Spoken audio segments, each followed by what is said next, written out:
Salut à tous, j'espère que vous allez bien. Juste une petite vidéo d'éclaircissement concernant une critique que je faisais sur une des pages concernant la journée des héros organisée par UBA. Pour la célébration de cette journée des super-héros organisée par UBA, on voyait des travailleurs qui se déguisaient en Batman, Catwoman, et Captain America, et Iron Man, et tout ce que vous pouvez imaginer. Mais la chose la plus intéressante est qu'il n'y avait aucun héros africain. Alors, est-ce qu'on a des héros africains? Point d'interrogation. Est-ce que l'histoire des héros africains sont racontée? Point d'interrogation. Qui doit raconter l'histoire des héros africains? Point d'interrogation. Alors, une fois de plus, je ne suis pas contre la célébration de cette journée. Au contraire, je pense que ça nous interpelle. C'est une opportunité pour nous de revoir notre façon de promouvoir nos cultures. Comment nous pouvons inclure d'autres paramètres dans la promotion de la culture africaine en général et burkinabé en particulier. Alors, je vous donne juste un petit exemple.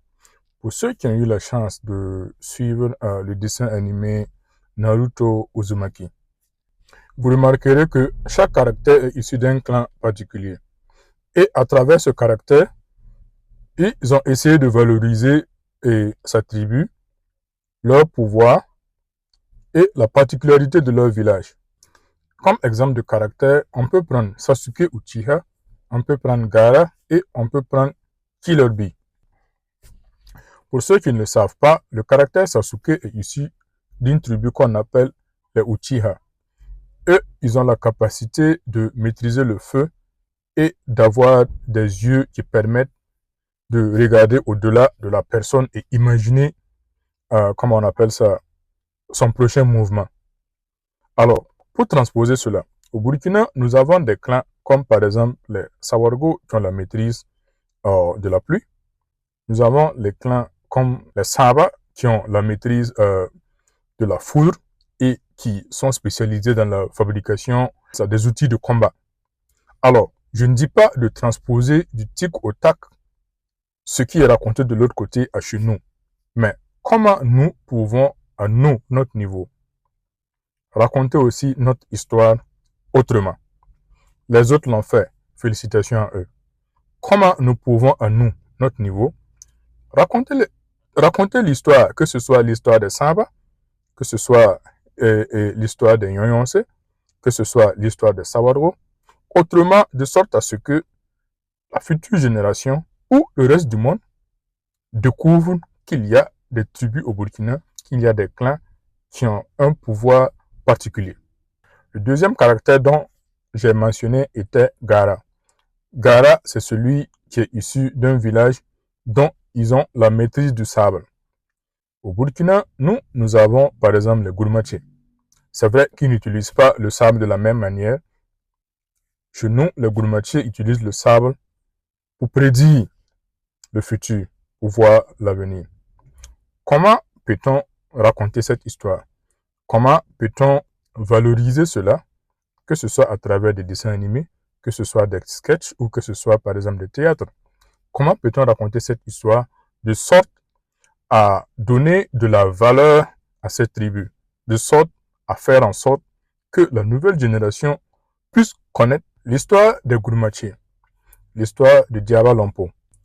Comment peut-on repenser notre enseignement? Comment peut-on inclure, comment peut-on inventer et raconter notre histoire autrement afin de revaloriser nos cultures et nos traditions et pouvoir redynamiser notre estime de soi?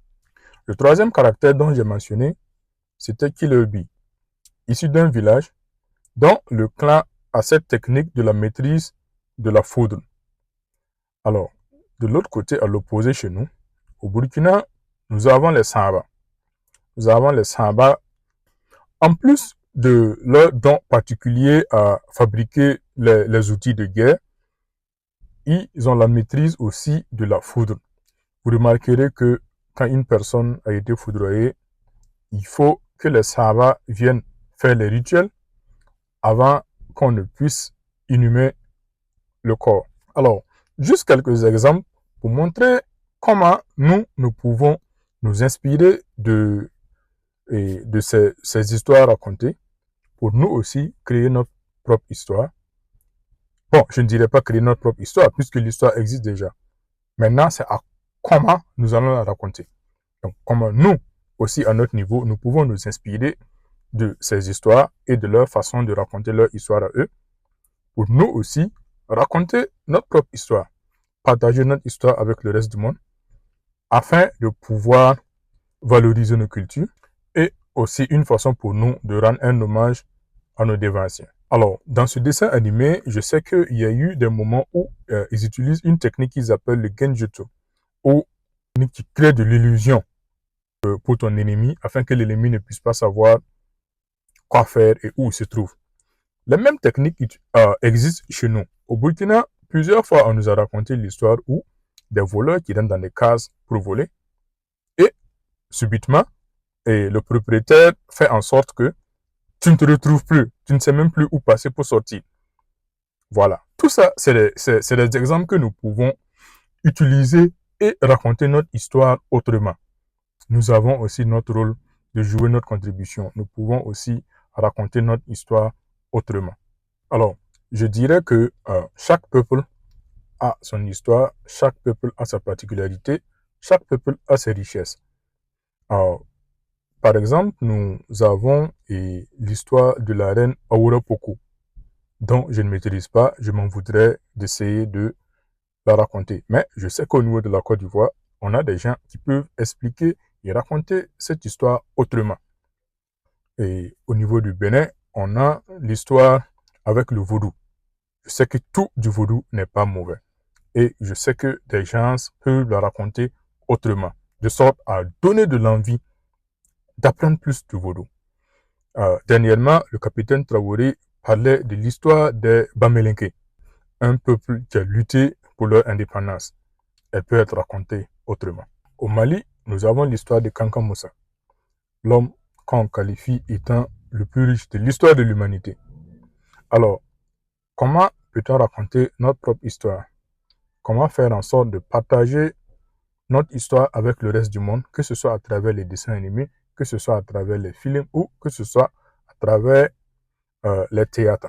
Par exemple, un dessin animé avec un caractère, par exemple, qui vient de Kaya, très fort, et disons, la veille de la compétition ou pendant la compétition, il est corrompu avec de Kura et il abandonne. Juste un exemple. Voilà. On peut utiliser que ce soit la parenté à plaisanterie ou que ce soit d'autres histoires racontées, d'autres stéréotypes concernant les villages. Disons, de Zoro, une personne qui aime manger crapaud. Juste des petites histoires comme ça qu'on peut faire juste pour embellir et puis donner un peu de saveur à l'histoire racontée. Alors, juste ma contribution. Dites-moi ce que vous pensez dans les commentaires. Comme je le dis chaque fois, ensemble, nous pouvons faire des merveilles.